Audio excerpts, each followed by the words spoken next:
గుండె చప్పుడు ప్రజల మనసుల ప్రతిరూపం అన్యాయం ఎక్కడ జరిగినా ప్రశ్నించే ప్రజాస్వరం వివిడి న్యూస్ నిజమే మా బలం వివిడి న్యూస్ ప్రజలే మా దిశ నంద్యాల నుంచి ప్రపంచం దాకా ప్రతి వార్త మీ ముందుకే నిజాల వెలుగు ప్రజల గొంతుగా వివిడి న్యూస్. రాష్ట్రంలో వర్షాభావ పరిస్థితులతో రైతులు తీవ్ర ఇబ్బందులు పడుతున్నా కూటమి ప్రభుత్వం పట్టించుకోవడం లేదని మాజీ ఎమ్మెల్యే శిల్పా రవిచంద్ర కిషోర్ రెడ్డి విమర్శించారు.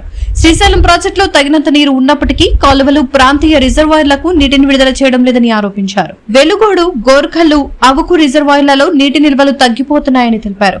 నంద్యాల అర్బన్, రూరల్ పరిధిలో సుమారు 30,000 ఎకరాల్లో సాగుకు నీరు అవసరమని, పట్టణ తాగునీటి సమస్యను కూడా వెంటనే పరిష్కరించాలని డిమాండ్ చేశారు.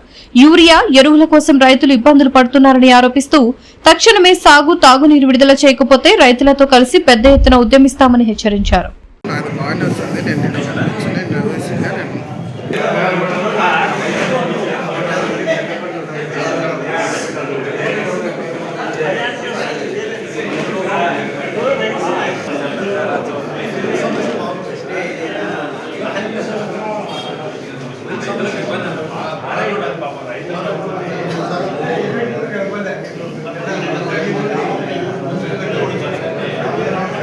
మిత్రులందరికీ నమస్కారం. ఈరోజు రాష్ట్రంలోని రైతన్నల పరిస్థితి ఎంత దుర్భిక్షంగా ఉందో, ఈరోజు వారి వేదన ఏ రకంగా పడుతున్నారో ప్రజలందరూ గమనిస్తున్నారు. కానీ ఈ యొక్క ప్రభుత్వం దాని మీద స్పందించకపోవడం నిజంగా చాలా బాధాకరమైన విషయం. ముఖ్యంగా శ్రీశైలంలో నీళ్లు మనకు పెట్టుకొని ఈరోజు రైతన్నలు పంటలు పండించలేనటువంటి పరిస్థితి, నీళ్ళు ఎప్పుడు వస్తాయో కూడా చెప్పనటువంటి పరిస్థితి. ఈనాటికి దగ్గరగా శ్రీశైలంలో 885 అడుగులు ఫుల్ ట్యాంక్ కెపాసిటీ అయితే ఈరోజు దగ్గరగా 875 అడుగుల నిలువ ఉంది అని చెప్పేసి చెప్తూ ఉన్నారు. కానీ ఏ కాలువైనా పారుతుందా, ఎక్కడైనా నీళ్ళు వదిలిన దాఖలాలు ఏమన్నా కనపడుతున్నాయా, ఏ రిజర్వాయర్నైనా ఈనాటి వరకు నింపుకున్నటువంటి పరిస్థితి ఉందా అని చూస్తే ఎక్కడా కూడా నింపుకున్నటువంటి పరిస్థితి లేదు. ఈరోజు వెలుగోడు దగ్గరగా కెపాసిటీ వచ్చేసి 17 టీఎంసీల కెపాసిటీ ఉంటే ఈరోజు 4 టీఎంసీలో 4.5 టీఎంసీలో నింపుకున్నటువంటి పరిస్థితి. అదే గోరుకల్లు కూడా 12.5 టీఎంసీలు దగ్గరగా దాని కెపాసిటీ అయితే ఈ రోజుకి కూడా 6 టీఎంసీలు నింపినటువంటి పరిస్థితి. ఈరోజు అవుకు పరిస్థితి కూడా 4 టీఎంసీలు 4.15 టీఎంసీలు ఉంటే 1 టీఎంసీ మాత్రమే ఈరోజు అక్కడ నీళ్ళు ఉన్నటువంటి పరిస్థితి. ఈరోజు గతంలో మన దివంగత నేత ప్రియతమ నాయకులు రాజశేఖర రెడ్డి గారి పుణ్యమా అని చెప్పేసి పోతిరెడ్డి వాడు 40,000 క్యూసెక్కులు చేసి మన రాయలసీమని ఆదుకున్నటువంటి మహానుభావుడు. మరి అదేవిధంగా ఈరోజు 40,000 టీఎంసీలు కూడా సరిపోవడం లేదు. మనం ఫ్లడ్ వచ్చినప్పుడు త్వరగా నింపుకోవడానికి ఇంకా దాని కెపాసిటీ పెంచాలని 80,000 క్యూసెక్కులు చేద్దామని చెప్పేసి రాయలసీమ ఎత్తిపోతుల పథకాన్ని తీసుకొస్తే ఈరోజు ఆ ఒక ప్రాజెక్ట్ ని ఆపినటువంటి దుస్థితి కారణం ఎవరైనా ఉన్నారంటే అది ఈ సాక్షాత్తు ఈ రాష్ట్ర ముఖ్యమంత్రి వారు. ఎందుకంటే నిన్న మొన్నటి వరకు ఎవరో కేసులు వేసినారు, అదే వేసినారు, ఈ గ్రీన్ ట్రిబ్యునల్ అని చెప్పేసి కథలు చెప్పినటువంటి పరిస్థితి. పక్క రాష్ట్ర ముఖ్యమంత్రి సాక్షాత్తుగా వాళ్ళ అసెంబ్లీ సాక్షిగా చంద్రబాబు నాయుడు గారితో జరిగిన చీకటి ఒప్పందం ఏందో బట్టబయలు చేసినారు. ఈరోజు 800 అడుగుల నుంచి 810 అడుగుల నుంచి తెలంగాణ వాళ్ళు నీళ్లు రాజేస్తుంటే మనం దగ్గరగా 850 అడుగులు వస్తే కానీ నీళ్లు డ్రా చేయలేనటువంటి పరిస్థితి. రాయలసీమ ఎత్తిపోతల పథకం వస్తే మనం కూడా వాళ్ళలాగా సరి సమానంగా ఒకేసారి నీళ్లు డ్రా చేసుకోవచ్చు అని చెప్తే కూడా పెడచెవిన పెట్టినటువంటి పరిస్థితి. ఈరోజు 875 అడుగులు ఉన్నాయి. కానీ ఈనాటి వరకు కూడా రైతన్నల పరిస్థితి ఏంది, వాళ్ళకి నీళ్లు ఇస్తున్నారా, పంటల పరిస్థితి ఏంది, దగ్గరగా వర్షాకాలము మామూలుగా అయితే 2 నెలలు దాటింది. ఈనాటి వరకు నీళ్లు లేనటువంటి పరిస్థితి. కింద పక్కన నెల్లూరులో చూసుకుంటే అక్కడ రైతన్నలు పంటలు వేసుకున్నారు.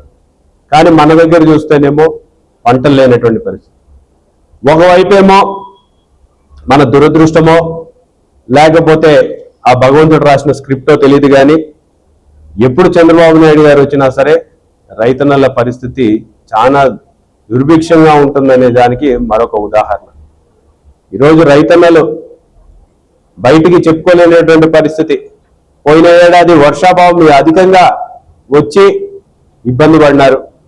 పంటలకి గిట్టుబాటు ధర లేక ఇబ్బందులు పడుతూ ఉన్నారు. మరి ఈనాడేమో వర్షాలు లేవు అని చెప్పేసి మళ్ళీ పాత రోజులు గుర్తుకు తెచ్చుకున్నటువంటి పరిస్థితి. ఈరోజు చంద్రబాబు నాయుడు గారు వచ్చిన వెంటనే మరొకసారి కరువు అని చెప్పేసి ఈరోజు చెప్తూ ఉన్నటువంటి పరిస్థితి నిజంగా చాలా బాధాకరం. కనీసం సరే ఇన్ని కష్టాలు ఉన్నాయి, రైతన్నల్ని ఆదుకోవడానికి ఏమన్నా వెసులుబాట్లు కానీ సౌకర్యాలు కానీ ఈ ప్రభుత్వం కల్పిస్తుందా అంటే రైతుల్ని ఈరోజు పూర్తిగా వదిలేసినటువంటి గాలికి వదిలేసినటువంటి పరిస్థితి ఈ రాష్ట్రంలో చూస్తున్నాం. ఎప్పుడు లేనటువంటి విధంగా ఈ ప్రభుత్వంలో యూరియా కోసం ఫెర్టిలైజర్ల కోసం రోడ్డు మీదకి వచ్చినటువంటి పరిస్థితి గతంలో చూసినాం. గిట్టుబాటు ధరల కోసం ఈరోజు రోడ్ల మీదకి వచ్చినటువంటి పరిస్థితి. రోడ్ల మీదకి వచ్చి ధర్నా చేస్తే కేసులు పెట్టించుకున్నటువంటి పరిస్థితి, కేసులు పెట్టించుకుని రిమాండ్ పోయినటువంటి కూడా పరిస్థితి ఈ రాష్ట్రంలో రైతన్నల పరిస్థితి అని చెప్పుకోవడానికి నిజంగా చాలా బాధేస్తోంది. ఈరోజు మేము ఒకటే కోరుతున్నాం, నిన్న కూడా గోర్కల్ రిజర్వాయర్లో నీళ్లున్నాయి, కింద పంటలు వేసినాము, మా వాళ్ళకి నీళ్ళు వదలండి అని చెప్తే 2 రోజుల్లో నీళ్ళు వదులుతాము అని చెప్పి మాట ఇచ్చి ఈనాటి వరకు దాన్ని పక్కన పెడుతున్నటువంటి పరిస్థితి. ఒకవైపు పేరుకేమో తాగునీటి దాని గురించి చెప్తున్నారు తప్పితే ఎక్కడ రైతన్నల కోసం ఏం చేస్తున్నారు? సాక్షాత్గా ఈరోజు ఈ యొక్క రాష్ట్ర అగ్రికల్చర్ మినిస్టర్ ఒకవైపేమో ఇన్సూరెన్స్ మీరు తీసుకోండి, ఇన్సూరెన్స్ ని క్లెయిమ్ చేసుకోండి అని చెప్పడం అనేది నిజంగా చాలా బాధాకరం. ఏ రకంగా మీరు రైతన్నలను ఆదుకుంటారంటే ఇన్సూరెన్స్ క్లెయిమ్ చేసుకోమని చెప్పేసి ఆయన చెప్తున్నాడు.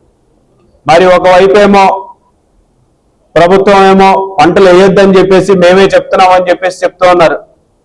పంటలు వేయొద్దని చెప్పిన తర్వాత పంటలు వేసినారని చెప్పి రేపు పొద్దున ఏదైనా ఇన్సూరెన్స్ కంపెనీ రైతన్నలకి ఇన్సూరెన్స్ ఇచ్చే పరిస్థితి ఉందా అని చెప్పేసి మేము అడుగుతాం.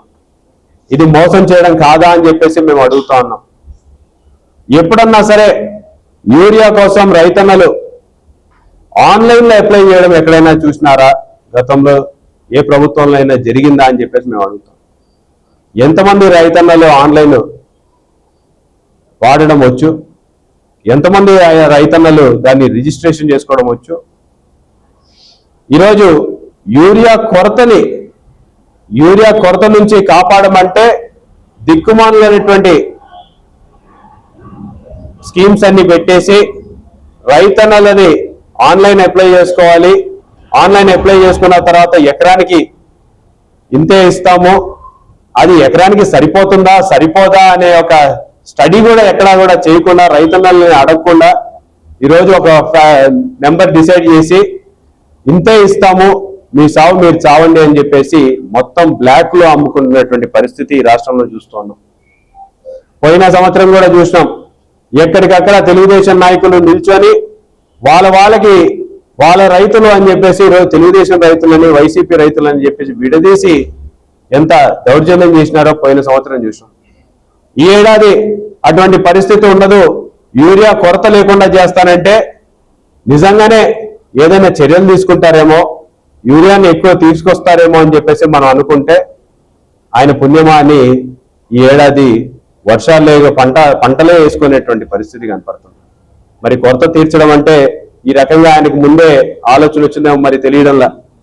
మరి చంద్రబాబు నాయుడు గారు వస్తారంటే ఆ భగవంతుడు ఎందుకు వర్షాలు రావో మాకు ఇప్పటికీ అర్థం కాదు.